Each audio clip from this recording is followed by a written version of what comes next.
Hello everyone, so this is the side view of our tank, and today I'm gonna go in there. I'm gonna sneak in a minute, and there he is, Mr. Reef Keeper himself, and I'm going to get him to do a tour of the fish room. But that involves me going out the back in storm barra. I'm not fancying that, but there we are. I thought I'd show you the side view and let's venture outside. So let's head outside. Ooh. So it's got its own little building here. Oh, am I going to shut this now in the storm? Let's do that first. There we go. And he's got a stable door so that he can open the top door if he needs to let some hot air out, or he can open both doors if he needs to. So, whoa, I'm gonna knock. Ah, you happen to be looking. Knock, knock. Hello. Hello. Can we come in? You can. Great stuff. Just enough space for two of us. Yeah. So, you have to do the bottom door for me as well, because I'm carrying stuff. Well, Mr. Reef Keeper, this is his room. Before we start talking, makeshift chairs for comfort. And just a brief going around. There we go. And I'll get him to explain it all to me. One bit at a time. So if I give you that to hold, can you just point out the fish while I sit down? Thank you. And also shut this door over. All looks very nice and clean in here. Right there, the seat.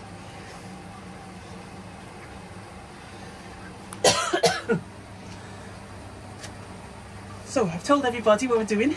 We're going to do a tour of the fish room. Oh, nice. So if I let you choose where we start, I'm guessing, well no, I was going to say main tank first, see what you say. Yeah, you could do. Machines were on it, like. So, in the main tank then, I've got some questions. Now, all of these corals, are they all the same? I know there's different like families of corals, so are they all the same? Well, Is it like all different SPS and all sorts? no, this is soft coral. I've got a bit of SPS here and there, but I used to keep a lot of SPS, didn't I? I just got a bit fed up in the end, so I went back to my... What did you get fed up of? Just things going... Pear-shaped, is it? Well, you have an amazing colony. I had massive colonies here. And then all of a sudden they bleach or something like that, you know, and so I just went back to my Zoas and Green Star Pollock and the rest of it. It's not difficult to keep. So, obviously I'm probably wrong, but would that be an SPS there? Because that can bleach. No, that's Star Pollock. There's no SPS really. Oh, right, I was just asking. Yeah, it's you all said there was one or two. All right. Yeah, there's one like down with He's the token SPS coral. Mind you, that's really nice in the dark, isn't it, with the with the blue lights on. I just increased the flow now, so that everything looks a little bit wrinkly by there. Right. So flow. What's that got to do with like filtration? Well, you need movement in your tank, don't you, in order for the detritus and other things to be into the water column. You can see it all being floating around, little bits of dirt. Pretty much that's where it is. Then it gets skimmed out. It allows your skimmer to pick up things in the water column, see? Because the skimmer won't take out anything to settle, will it? See? Going up there, that's pretty much what's coming up. So is that skimmate, is it? Yeah. So they're all basically soft corals with I got a lot of aggressive fish, not aggressive, but you know, they can be quite naughty. So they seem to be getting along, but and obviously there's a lot of them in it. It's quite big. Yeah, there's always Big something fish, going on. like, you know, delicate fish, like this little orange spot. But then you've got big, high fin snapper. All the rabbit fish are big, you know. So What I always like is that most of your fish, you get very small, and you grow them to the size they are now. Well, you know what I mean. Your nutrition has helped them to get to where they are. yeah. Even our snapper, I mean, he was big when he came, but he was not even half the size as he is now. He was nowhere near that big, but he was skinny and emaciated, really, I think. Yeah. But now he's a lump, you know. And I do overfeed. I feed him quite, you know. Now, I know when you had smaller tanks, overfeeding was a bad thing. Yeah. Is it a bad thing in this tank? I don't think so, myself. Because I've got soft corals and zoanthids, I don't really care about them. I dose sugar as well, so that helps keep the nutrients down, because obviously I've got 3 skimmers which are taking out the nutrients, you know. I mean, this is my new one. We've done some previous videos on, look, and that's what it's got out. That's a day's worth of. Oh, yummy. Yeah, so that's absolutely amazing. Not including these, but that's a, you know. So tell me about your skimmers then, as we're going on a tour. Skimmers. Tell me about the ones under there first. Well, that's a big skimmer. It's a Deltec. It does a really good job. This little one here is one that's like a 30 quid skimmer, but I drilled it out so there's a bit more air in, so it does a good job, you know. It takes out waste. And this is the one I made, just upgraded the pump now. This one, it's my own handmade skimmer. Yeah. And that's absolutely awesome now. Now I've got the big pump on it. You can see how white, because before in some of the previous videos, yeah, it was more like this down here, wasn't it? yeah, but now it's, like I said, when I showed you it previous, it wasn't drawing in enough air, so Yeah. there's a couple of little things I've got to sort out still, like the micro bubbles in the tank, but I'll sort that out. Yeah. I'm sure you will. So that's So yeah. you mentioned your skimmers. Now, what I know these are connected in some way to cleaning the water. So what? Remind me what these are. Are they the UV? Yeah, they're UV sterilizers there. That's part of my filtration. So obviously with the skimmers, getting out organics, Yeah. and other nasties, that's a water clarifier which helps with my pest control, really. Oh, things like white spot, is it? Yeah, and water clarification. So in there, they're quite big. They are. There's 2 55 watt. They're D&D UV sterilizers. And they're in dark black pipes because they're dangerous to your eyes, aren't they? Yeah. So it gets sucked up the sun. It goes through the one UV, down the other, through the other, and then back up that pipe into the main. So that's my acts as my UV. All right then. So So, that's part of the filtration. so before we move on with the other things that keep the tanks going, I suppose we've just mentioned the main tank. We should mention, because we've got tanks underneath, we've got tanks over here, we've got tanks over here, we've got tanks over here. So take us from tank to tank. Well, this tank underneath is obviously a basic sump tank, which is what people use it for filtration. So that is where you house your protein skimmers. Yeah. And all the pumps really, which fill this tank up. It fills up all these other tanks you can see. They're all just little, like, filtration really. I mean, you've got, So the more tanks, the more filtration. yeah, the more things you can grow in them, you know, So the more What's this tank here then? This is previous people would know there's a big frogfish in there, right down the back,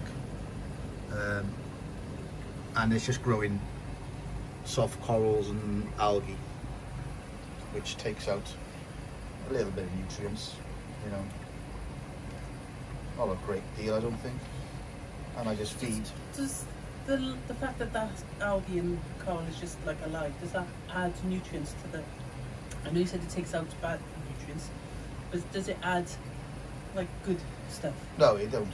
It adds, well, soft corals give off a lot of mucus, and they give off chemical warfare as well. Yeah. So there's a lot of things which soft corals do. That's why you've got to run carbon. That's why I run carbon in there, and that's a reminder, you know, when my carbon's changed. So, you know, everything takes out something, doesn't it? Everything consumes phosphates and nitrates. Yeah. Not at an alarming rate, you know. So that's just another refugium tank. And also in the back of my sump tank, down here, I've got a deep sand bed, which also takes out nutrients. Cool. And it's funny as well. Like I've only ever in this tank in the last 6 years, it's only ever run 5 ppm of nitrates, which is low, you know. Yeah. And I feed, like I said, I can chuck 2 or 3 sprats in here, but you know, I'm feeding loads, like, and my nutrient level is, you know, quite low because I've got clams and other things, you know. So we're going to go into the other tanks now, yeah? Yeah, which one do you want to do next? So this is just another little ecosystem going on here.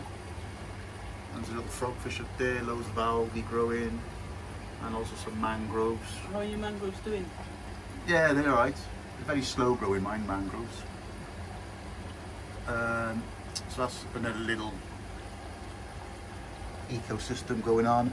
There's another little one here, growing soft corals and algae, snails in there, another frogfish. And then we've got a clam tank, 2 big clams in here, which take out nitrates and phosphates as well, and fish poop. Yeah. Obviously got algae grown in there, another little refugium, and then that goes into another little deep sand bed, and another little refugium growing all stuff. Another deep sand bed in the clam tank, which some people like, some people don't like, but you know, the life that goes on in there. Some people like it, some people don't. So tell me why you've gone for another one. I just think it helps. I don't think nature is sterile, is it? It needs places for things to grow, and you know, I've shown you this at night, haven't I? Yeah, it's like some sort of zombie apocalypse movie. The amount of worms that grow in here, and spaghetti worms and bugs, and if a fish died in there, you wouldn't even see it. It wouldn't be non-recognisable within. It'd be gone. Like the system would just consume it. You know. So did you mention this tank over here? Oh, this is my little another thing I plumbed in. Just a little. That's where the mantis lives. Hiding at the Scampy. There he is. Look. Oh, there he is. So there he is. Just come back up there. Come back a bit and tap by where he is, and he'll focus for us. There we are. Oh, look at that. There's Scamper. So he likes it in there. It's not a big tank, but it's enough for him. So yeah, that's. And you did the ones above us? 1, 2, 3, 4, 5, 6, 7 tanks, is it? 8. 8. Yeah. 8 tanks. So obviously I've touched on the filtration with you. Yeah, so filtration is my skimmers, I suppose UV, carbon, activated carbon, and everything. I think everything filtrates, basically deep sand bed, clams, algae, soft corals. It all eats something, it must do. Okay. And it works for you, so. Yeah, well, it's, you know. So speaking of working for you, I know you've got your own, what's the word, combination of lighting systems going on. Yeah. So do you want to talk us through the lighting? Well, the lighting is not ideal for reef keepers. They probably like, I think that looks more natural to me. That's sunlight. Yeah. Now the corals grow really fast. Yeah. That's well, you can see that they're doing really well. Yeah, that's more of a natural. Although look at this tank here, it's like people wouldn't like that. They always like the blue lights. Now, I don't mind blue. Things look amazing under blue, but I sometimes I feel that is more natural. Yeah. Now that's a 660 watt metal halide, that is. Right. That's, okay. So that's where my electricity bill goes. Yeah, pretty much. 660 watt. Obviously it creates some heat, but we're going to discuss, I think, heating, cooling. So yeah, that looks what you'd probably see under the ocean. So that's a 7,500 Kelvin. And it's the same up here. I've got hundreds of lights. The problem is that type of light will grow algae as well, fast, but you've got to have a means. There's no algae in that tank, as you can see. Well, it is, a little tiny bit. Yeah. But those rabbit fish, that's why I can run that type of lighting, just because the algae, I mean, I've got loads of fox species. It's like a all-you-can-eat buffet for the... Yeah, they'll just consume that. Like, so, like, you don't want to see it because it'll mess up here. But up here there's... The camera might be able to cope with it better than my eyes. There's loads of light up there. You know? Yeah. But anyway, if you look down, you can see, I mean, the colours are quite spectacular. Especially the yellow was on a fish. Yeah. Obviously I've got these lights over here which you're picking up. Well, I know people message us all the time asking us how you get your yellows and greens so yellow and green. Yeah, it's just the bulb, you know, the bulbs. Like, I mean, alright, I got a Kessel up there, 380. I think it's a tuna blue. And some cheap Chinese black boxes and other things up there.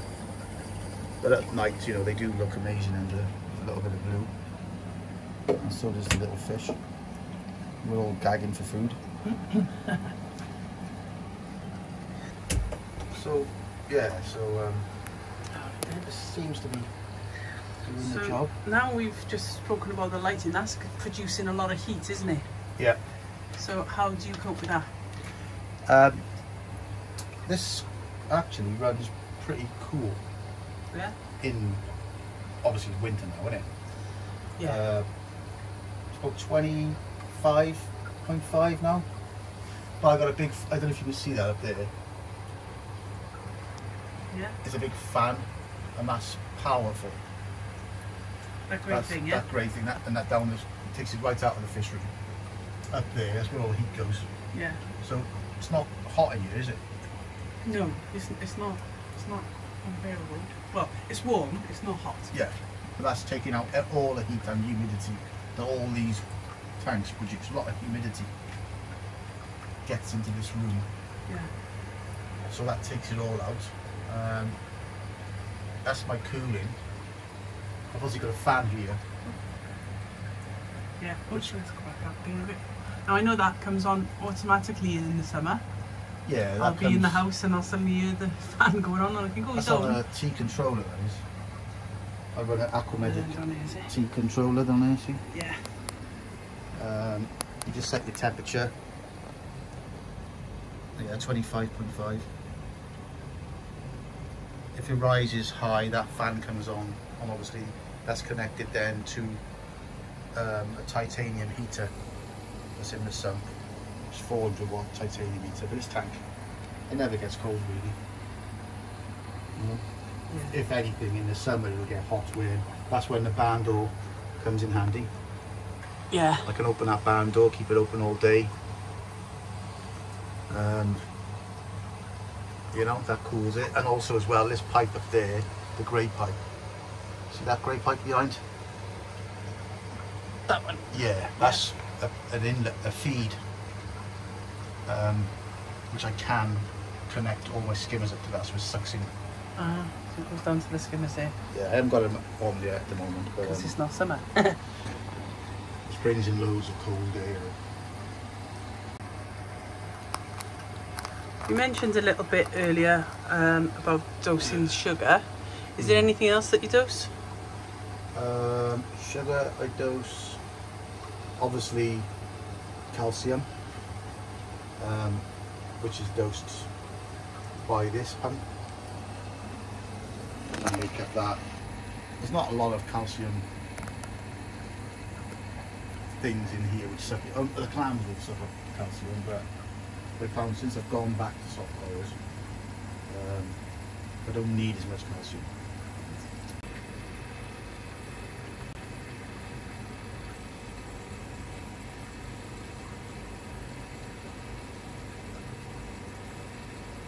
How long is that, though?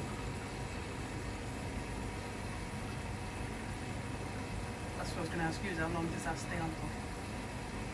Well, because it's on a one of those 24-hour timers, I've had to work it out. It stays on for 15 minutes. Oh yeah. It doses enough calcium to keep it elevated. Because you'd rather have it coming on like 1 mil an hour or something like that. But Yeah. it's just the nature of it.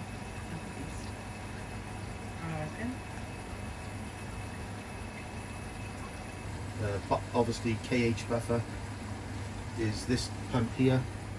I go through a lot of that because it's a big system. KH, is that potassium? No, that's bicarb. Ah. So I dose sugar, calcium, bicarb for my KH, and I dose a bit of iodine. I dose a bit of obviously magnesium is another one you've got to dose. So that's sugar, calcium, bicarb, iodine, potassium, magnesium, and sugar. Right. Okay. So how do you know how much to dose then? Well, you've got a test, haven't you? So Right, so is that what all that is about? that's my test kit, yeah. Well, this is my calendar actually. So, you know, you can see, you know, I usually test once a week. On a Sunday? Yeah, KH, calcium, magnesium, nitrates, phosphates, and SG. They're all the basics, really. I didn't test SG for a while, which is a stupid thing. My SG rose, and I've noticed things looking like, you know, you test all the calcium and magnesium and all of, you know, even sending off an ICP test. Yeah. It comes back, you know, but then you realise your salinity's out. And that's something that, you know, is a stupid error. But I test that now quite regular. Yeah. Obviously with a refractometer, we all know reefers know what these are. Yeah. So that's something I started doing. Spot on. 1025. You know. So yeah, you've got to test. I find with this system though, I don't, because it's all automatic now, and I know it. I've left it a couple of months ago testing. Because it's such a big water volume, you know, there's loads of water. Yeah. Things don't happen that quickly, you know. Whereas if you had a little tank, the cage could drop quick, but it doesn't in here, it just stays stable. Yeah. Now you mentioned if you had a little tank, I've something that really used to get on my nerves when you had the smaller tank in the living room was your water changes. You'd be getting salt water all over my oak floor. Used to drive me crazy. Yeah. But I don't think I've ever seen you do a water change for this tank. No. I've never done a water change in this tank. Some people might say, oh, that's probably why you didn't have success with SGS. I did have success with SBS, and everyone who knows me knew I grew some monster corals. Like, Yeah. so it's not a fact, like. I just don't do water changes. I haven't for the last 6 years. This is a 6-year-old tank. You know. Yeah. But that's not the same water as 6 years ago, is it? Well, no. I mean, when you obviously, if you sell a coral, which I have, you know, I sell frags. I've given corals to friends. You are taking out water, so every now and then, well, not that regularly, but I will, you know, have to make up a little bit of water, and I'm talking, you know, about 30 litres every 6 months, if that, you know, just to add my salts back in, and also my micro elements, I suppose, with the salts. But when I'd done the test, I came back and everything was fine. Yeah. The only thing that was a little bit low, which was potassium, which I started dosing, didn't I? Yeah. So do you top up with salt water, or is it the pure water? Well, you can't top up with salt water unless you've got a low SG. Obviously, you know, it's RO pure water. Right. So that's the one that goes through that like filter machine. Well, that's what's behind us there. Look, see. Oh, where am I looking? Up here. That's my little RO unit. Oh yeah. Which I make. Comes in, goes down here into this grey bucket. Yeah. That's on a float valve down here. Are you able to show that? I don't know if it's too dark. It's my little float valve. But that is connected to, that wouldn't work on its own. You have to get one of these little valves. So when the water stops, when it's produced the amount of water that you need, that little float valve comes up, makes that little piston in there close because it's under pressure, and so it stops production. If I was to push that little float valve down now, for instance, if you hold this, look, this is my little camera, so you can. It's actually.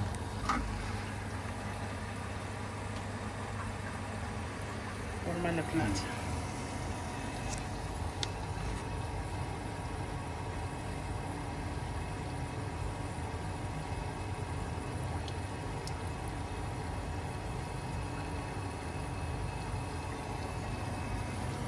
So, your float valve's up, right? Yeah. There's no RO being produced. Yeah. Your float valve drops, RO gets produced. Float valve comes up, and slowly your RO water, it takes a while for it to stop, but if you zoom in you can see, it's starting to stop now. Yeah. And that pretty much goes into a little there. Oops. Put him back in.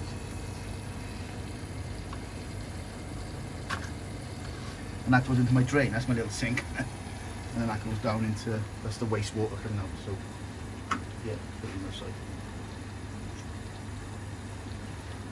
And obviously that's... So why is it going down the drain if you've set it up to produce the... Yeah, but this is the pure water.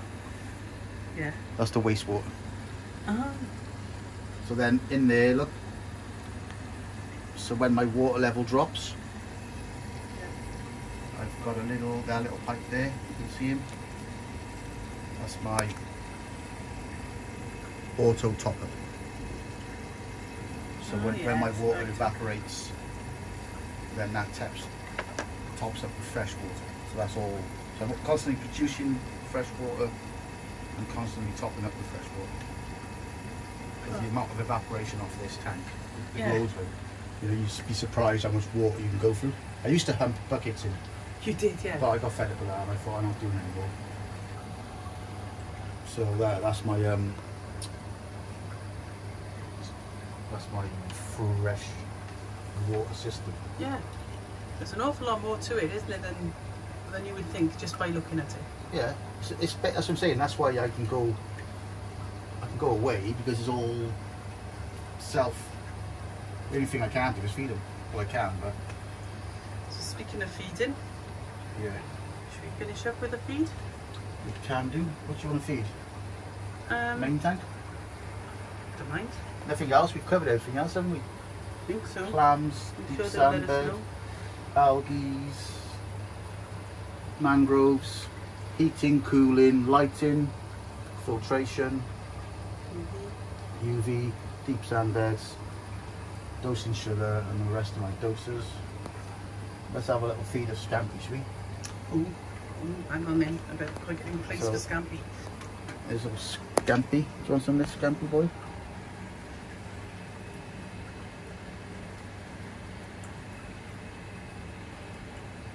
You'll smell it. Come on, mate. You're supposed to have the best sense in the world.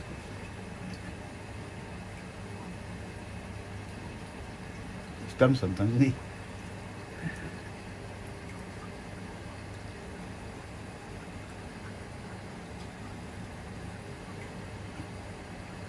You're on top of it, mate.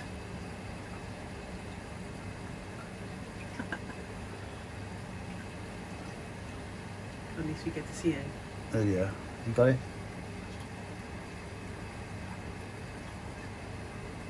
Yeah. I think you got it. This old scampy boy. What about Hang on, he's feeding in the corner. I'm just going to see if I can catch him.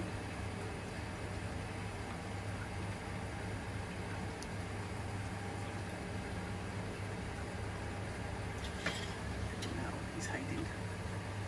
Alright then, who's next? should we see if we can get frogfish to eat? Which one? Big red down there. Oh, hang on, I got bend down.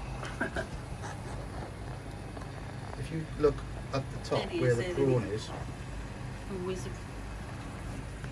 Oh, got it.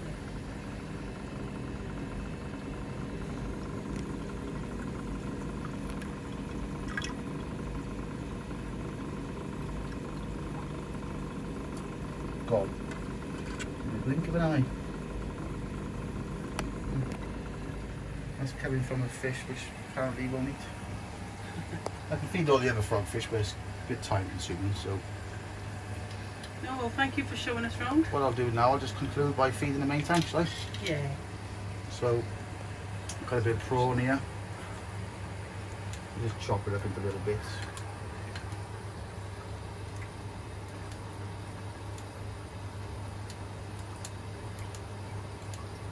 I've actually fed this. This is the fourth, no, this will be the third time today. And I fed about 5 clams this morning. Put a little bit of flake food in for the little tiny fish. So you just stay there, I'll throw this in now. You can see them all eating. That's why I got free skimmers.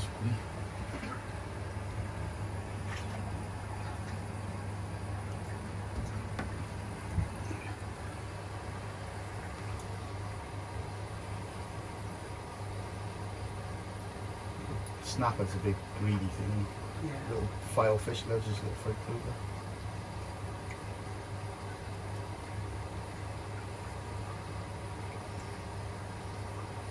Okay. Yeah, clown triggerfish wants some. That snapper just like He won't eat all that. got a He mouthful. get about 55 prawns here. Yeah. Huh. He'll spit it up now in a minute and then he'll grab it off him and run. Even though, look at the little cleaner rat trying to nibble it out of his mouth. You see him? Yeah.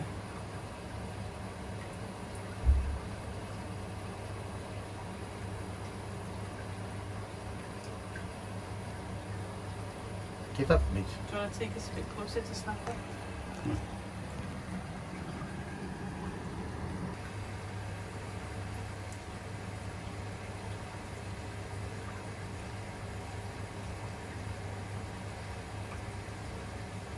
So we decided to hide where we can't see them.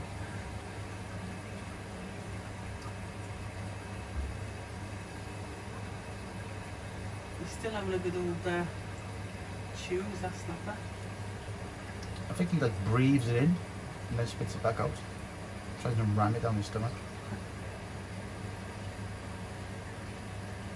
Like foie gras in himself.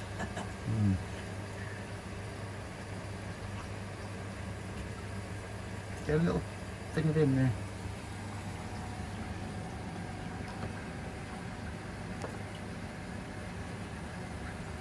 He's your favourite, I think sometimes. So I think he's your favourite sometimes. Well, he is. He is an absolute amazing fish like that.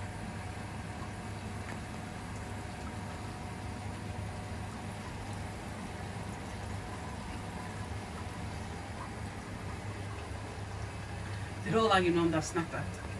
They know what's coming. They wanted Indians.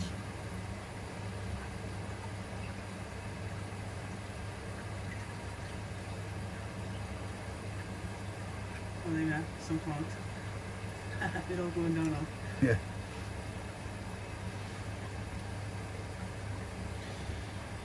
Oh, there we are. That's my tank.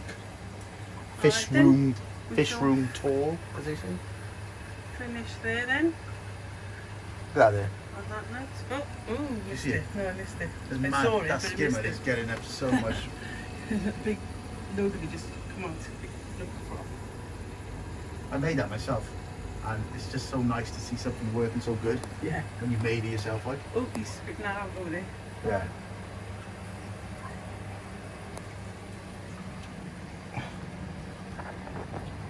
It's too bright for you, isn't it?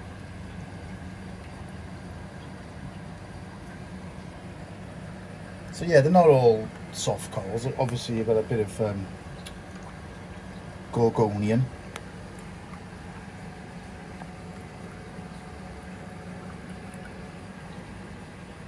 Clove polyps, zoanthids, some other zoanthids, Palliflora grandis, you know, green star polyp. There's more stuff come out of the skimmer. What was it?